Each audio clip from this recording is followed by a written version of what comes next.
il devient votre interlocuteur dorénavant pour tout ce que nous aurons à faire à l'avenir en termes de communication. Je voudrais dans sa foulée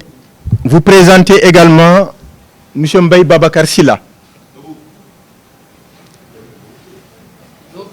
qui est le coordonnateur du comité électoral de la coalition Yewwi Askan Wi, qui est un membre, un responsable du Parti socialiste, investi dans cette coalition, mais qui, au rythme de l'évolution de nos activités sur le terrain, a pensé venir renforcer notre coalition dès lors que la cause que nous partageons avec cette coalition est la même, c'est le changement à Fatick. Donc, M. Sylla, on te remercie pour ce courage. Mon propos ne sera pas long, il sera très court. Je vais juste dire, pour m'en désoler, que la défaite du maire sortant est déjà assurée. La peur est dans son camp. Et pour cette raison, je ne vous apprendrai rien en vous disant que Fatick connaîtra au moins 10 nouveaux bureaux de vote qui seront éparpillés dans différents centres de vote. Par contre, je vais vous apprendre quelque chose en vous disant et en se rappelant à vos bons souvenirs que nous n'accepterons pas le transfert d'électeurs de Guédiawaye à Fatick.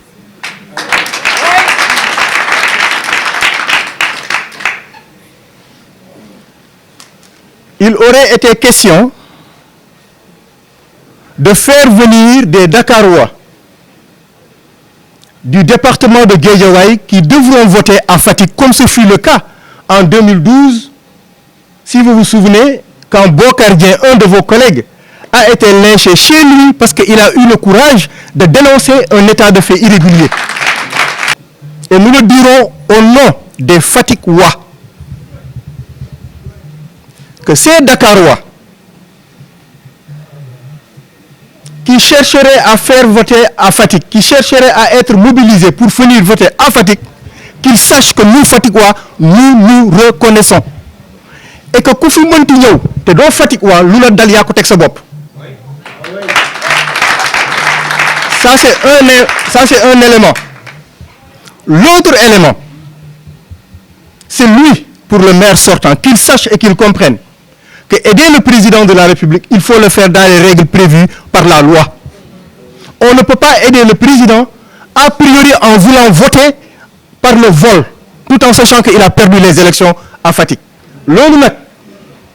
nous vous prenons à témoin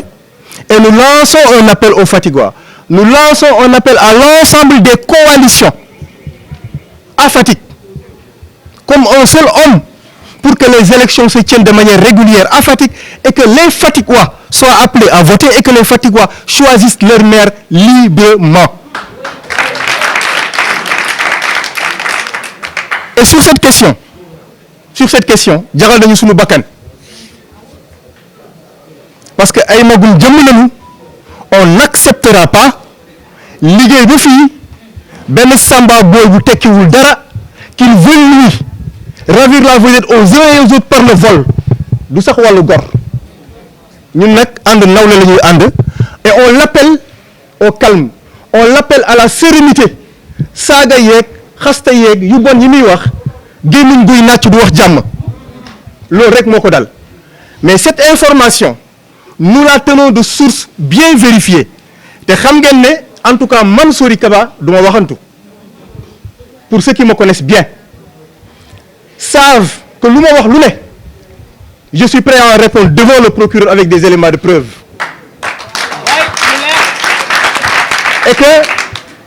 Et que fi ñu toll ci xeex bi pour Fatick et pour les Fatickois et les Fatickoises, on ne reculera devant rien du tout, absolument rien. Et pour clore mon propos, il sait que le jour du scrutin, quand il mobilise des bus, ça tape à l'œil nu. Aujourd'hui, il est en train de chercher des véhicules pick-up depuis Dubaï pour pouvoir faire sa forfaiture à Fatick. On le suit de très près, au quotidien, ce qu'il fait, ce qu'il ne fait pas. Même ce qu'il pense faire, sans le dire, on est capable de le deviner. Et c'est pour cette raison qu'il sait qu'il a perdu le combat de Fatick. moo tax mu ngi xaste mu ngi saaga lu nekk mu ngi koy def ñun nag on a pris un engagement devant les imams de Fatick, devant les chefs de quartier de Fatick, devant les notabilités de Fatick. Nee nañu leen ñu duñu xas kenn duñu saaga kenn duñu dóor kenn mais ku ko njëkkee da nga ko rëccu te on constate que moom mu ngi koy njëkkee. kon nag chers militants et chères militantes xam leen ne li ngeen ñu dénk muy une confiance renouvelée fas yéene nañ cee dem jusqu'au 23 janvier ba keroog ñuy dégg vive la coalition And Nawlé à Fatick jërë ngeen jëf. yi ngeen fi yëkkati léegi yaak Baro di gërëm suñu mbokk journaliste yi di gërëm it responsable yi nga xamante ni tey ñoo nekk ci la coalition And Nawlé. Bon mën naa ne semaine yi ñu génn yëpp ñoo ngi liggéey di dugg ci gox-goxaat yi seeti kilifa yi nga xamante ni tey ñoo ŋànk dëkk bi muy les imams ak yenn notable yi nga xamante ni tey mënoo def dara ci dëkk bi te demoo dékku seeni ñaan ak déglu seeni conseil li ñu njëkk a dénk ci dëkk bi mooy ay doomi dëkk bi ngeen am ngeen droit tàllal loxo laaj mais na ngeen ci ànd ak yar respecté it waa dëkk bi bañ a xaste bañ a saaga te yaakaar naa ni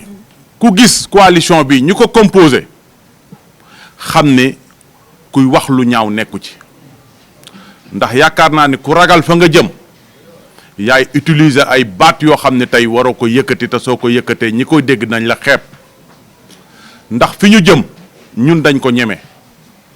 yaakaar naa ne ku téye dëkk bi 9 ans xale bu ndaw buy doog a judd soo ko laajee ki yor dëkk bi 9 ans lu mu fi def mënu la wax bilan bu mu def ci dëkk bi lu dul topp suñu tànk mooy programme fu ñu dugg mu dugg fa parce que amul pexe yaakaar naa ni nit ku am pexe tey ak ndombal tànk yi nga yor ci réew mi yëpp tey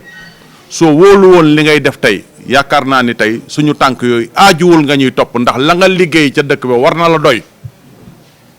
mais nag ñun Fatick moo ñu gënal suñuy ndombal tànk président Macky Sall it moo ñu gënal it bépp leader politique bu nekk ci réew mi li may wax ne dama bëgg mu leer mais dañuy jëm ci ay élection yoo xam ne dañoo ne élection gox-goxaat la élection gox-goxaat nag su fekkee ni dañoo jël ci jikko Macky Sall tuuti ku xam Macky Sall xam ni kenn du dox ci àqam ak yelleefam kenn du dox ci àqam ak yelleefam kon su fekkee ni dañoo doon ci moom loolu tuuti ñu nit waruñoo nangu ku dox suñu àq ak suñu yelleef ndax tànnee fi maire mbiri gox bala te nag wax dëgg yàlla ñun kenn duñu tànnal maire au moins soo demee ba ñuy tànnal maire da du jaadu yéen a ngi rappelé wu en 2014 parti bi dafa yónni woon émissaire fii salle des fêtes ñu woo tous les responsables ne leen parti bi lii la bëgg par discipline de parti ñun ñëpp tey ñu topp ci loolu mais pourquoi schéma boobu ñu jëloon tey mais ñu bàyyi schéma boobu donc ànd bi moo ngi bëgg a xaw a ñàkkadi doon ànd nawle te nag wax dëgg yàlla ful la nag nit ki moo koy jox boppam ndax Fatick yaakaar naa ne ñun ñëpp suñuy waajur fii la ñu nekk suñuy jabar yi fii la ñu nekk suñu doom yi fii la ñu nekk du ñu nangu nag ku yàq dëkk bi bu ko jaarale ci ñun moo tax ñu jóg takku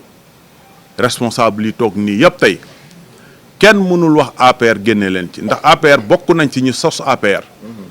du ñu sos APR mu doon suñu doom ba pare tey ñu taxaw jaaxle dañuy ne les rebelles rébellion soo koy ut na nga wëri ji waa ji nga xamante ni barki dem moo njaay sàggan nañ ba président recevoir ko waa ji sàccoon bulletin yeewi askan bi dëkk Fuuta doon mandataire yeewi askan bi kooku nga xam ne do un exemple ci réew mi sàcc ay bulletin ay nit tey ñu sàggan tey ba président di koy recevoir loolu yaakaar naa ni tey valeur yooyu tey yaakaar naa ni tey waruñ ko woon a soxla ndax réew mi soxlawuñ genre nit yooyu ku bëggoon président tey ak président lim liggéey ci réew mi ak lim def ci réew mi tey waroo woon nangu tey président tey di jàkkaarloog façon nit yooyu ndax façon nit yooyu réew mi bëgguñu ko ñuy nag ne dañu toll ci jamono joo xam ne nag wax dëgg yàlla nit ñi dañoo yeewu kenn mënuñoo imposer loo xam ne tey ñun d'accorduñ ci parce que newuñ ci régime dictature moo tax tey suñu coalition bi jaaxal le maire sortant soo leen ko seetloo fan yi yëpp li muy communiqué nag bee ko jaaxal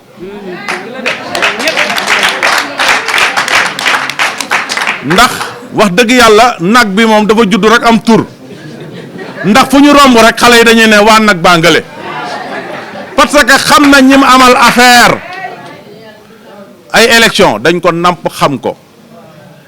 di uufu ci centre de vote yi di xam la fay xew Papis laal na ko léegi duñu nangu kenn ku jóge ci beneen dëkk tey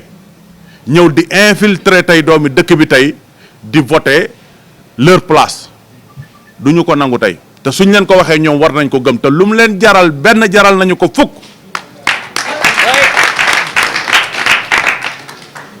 ndax suñu ndombal tànk yi yëpp ñu yor tey Fatick ñoo ñu ko jox tey suñu demee ba suñu yaay yi di jooy ndax dëkk bu metti suñu doom yi di jooy ndax dëkk bu metti paa yi di jooy ndax dëkk bu metti tey war nañ mën a tayle suñu avenir tey li ñuy jooy tey ñu taxaw fajal leen ko tey ñun su tànk yooyu la ñu nekk di ñaan nag wax dëgg yàlla suñuy xarit lañu ndax ñoo bokk dëkk bi suñuy doomi ndey lañ ndax ñoo bokk dëkk bi nañ leen rafetal affaire bi parce que mbir mi débat d'idée la ku am bilan looy xuloo ku am bilan looy xeex dajale ay militants di nax président de la république dajale leen coalition Benno Bokk Yaakaar bépp dajaloo salle des fêtes seen militants yi ñu am Fatick yëpp lañ dajale démb yóbbu leen salle des fêtes nañu xaar bañ génn suñu génnee ngeen xam ne ndaanaan yi ñooy borom nag bi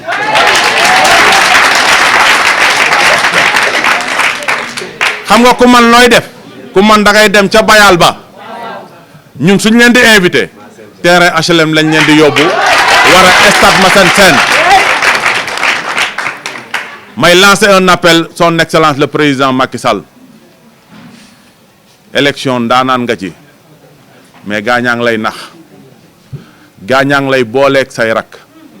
gaañi ñoo ngi lay booleeg say yaay gaa yi ñoo ngi lay booleeg say baay le président Macky Sall yaay suñu mag yaay suñu responsable politique lii ñuy liggéey yàlla xam na ni yow yaa tax ñu koy def ndax suñu toogoon tey toppoon ci lii ñu la bëgg a defloo tey lii ñu lay gëmloo tey opposition bi dina am percée bu doy waar à Fatick te yaakaar naa ni renseignements généraux yi am na luñ la ci wax donc nañu xam ni tey man de personnellement ak ñi ma àndal lu ma d'accordul son excellence xam na ko damay taxaw ne d'accorduma ko tey su ma doon opposé wu wallahi damay taxaw ne damay opposé wu mais nag dafa am loo xam ni tak wax naa ko ci sama njëlbéen wax boolewuñu ak son excellence le président Macky Sall parce que suñu frère la lu mu nekk ci lañ war a nekk mais nag xeexi Fatick bi wax dëgg yàlla yéen journalistes yi ñu tàllal micro sax xam ngeen ni xel ni ba ngeen di ñëw fii tey amu leen sax yoon boo leen jaar pour dugg kër suñu responsable politique suñu candidat Mamadou Camara ndax Fatick amul benn yoon digne de son nom tey bu nit mën a tàllal ni tey le maire sortant moo ko fi def dëkk bi dafa rafle lépp te yaakaar naa ni tey Fatick mérité wul woon lii moo tax waa Fatick ñoo ngi leen di ñaan ak responsable yi ànd ak ñun yëpp ak militant yu ànd ak ñun yëpp na ngeen mel ni seen responsable yi nga xamante ni ñoo toog ci table bi te xam ni ay élection la le 23 janvier mu jeex santuñ kenn mu xulo santuñ kenn mu xeex santuñ kenn mu wax kenn lu ñaaw ndax koo wax lu ñaaw nag mun na la ko delloo ndax yàlla sàkkul kenn nga am 100% suñ borom rek a ko moom kon nag nañ xam ne dëkk bi nag ñun ñëpp dañu xamante te nañu seq jàmm tey waxante lu rafet ndax loolu moo ñu jig te loolu lañ mës a xam may ñaan nag yàlla wax dëgg yàlla ànd bi ñu ànd ni yàlla bu ci yàlla def cat te ñoom xam nañ ni xel ni am nañoo ay nit ñoo xam ne affaire le 23 janvier Macky Sall dina xam fan la dëgg ci nekk kon maa ngi leen di sant di leen di gërëm les journalistes ci retard bi ñu am wasalaam